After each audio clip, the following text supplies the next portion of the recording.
Pernahkah kita berpikir, mengapa Islam tidak hanya mengajarkan cara sholat yang benar, tetapi juga cara memperlakukan bumi dengan bijak?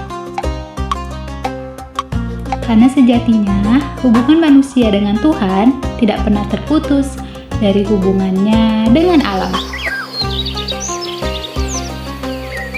Dalam Islam, bumi bukan sekedar tempat huni. Ia adalah amanah yang harus dijaga dan dihormati. Nilai ini telah lama hidup loh dalam tradisi keislaman Nusantara, khususnya melalui dakwah kultural para ulama. Wali Songo membawa Islam ke Nusantara bukan dengan pedang yang merusak, bukan juga dengan melupakan tradisi yang ada. Namun sebaliknya, mereka merangkul dan memahami bahwa menjaga alam bukan sekadar usaha kecil. Karena merawat bumi adalah bentuk tertinggi dari rasa syukur kepada Sang Kholik. Allah menegaskan, وَإِذْ قَالَ رَبُّكَ لِلْمَلَائِكَةِ إِنِّي جَاعِلٌ فِي الْأَرْضِ خَلِيفَةً. Dan saat kita merusak alam, berarti kita sedang mengkhianati amanah yang Tuhan berikan kepada kita. Lihatlah yang terjadi hari ini.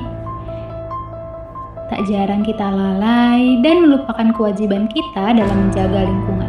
Berita bencana hingga krisis lingkungan menjadi renungan bagi kita bahwa Tuhan tidak sedang marah, tapi kitalah yang sedang memanen apa yang sudah kita tanam.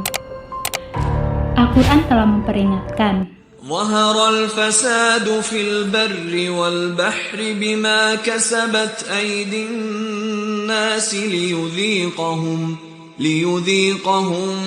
بعض الذي عملوا لعلهم يرجعون. Dengan membiarkan hutan gundul tanpa reboisasi hingga sungai yang tersumbat oleh limbah plastik adalah bentuk kelalaian manusia dalam menjaga alam yang sudah Tuhan beri loh. Alam itu punya kapasitasnya yang tidak bisa terus kita paksakan. Dan ketika alam digunakan tanpa rasa tanggung jawab, maka dari sanalah alam mulai kehilangan keseimbangan. Hingga saat waktunya tiba, bencana alam akan menjadi konsekuensi yang tak bisa kita relakan.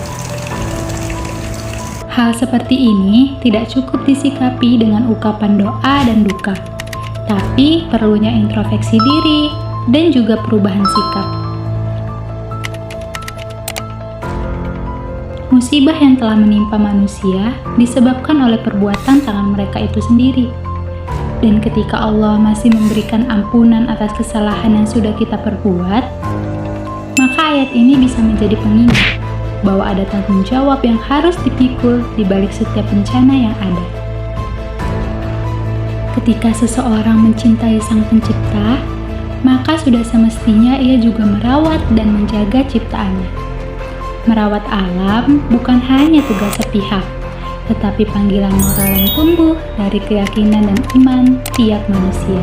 Kita punya peran untuk memulai perubahan dalam lingkungan terdekat, seperti mengambil sikap untuk memilah sampah, tidak membuang sampah sembarangan, serta ikut terlibat dalam gerakan kepedulian lingkungan.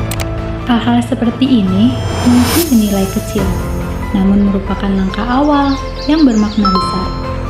Karena sesungguhnya kita diperintahkan untuk saling tolong-menolong dalam hal kebaikan dan ketakwaan. Dengan demikian, hubungan manusia dengan Tuhan tidak bisa dipisahkan dari hubungan manusia dengan alam. Karena di dalamnya mengajarkan bahwa iman yang seimbang bukan hanya melalui doa yang terucap, tetapi juga aksi nyata dalam merawat dan menjaga alam yang sudah ada. Oke?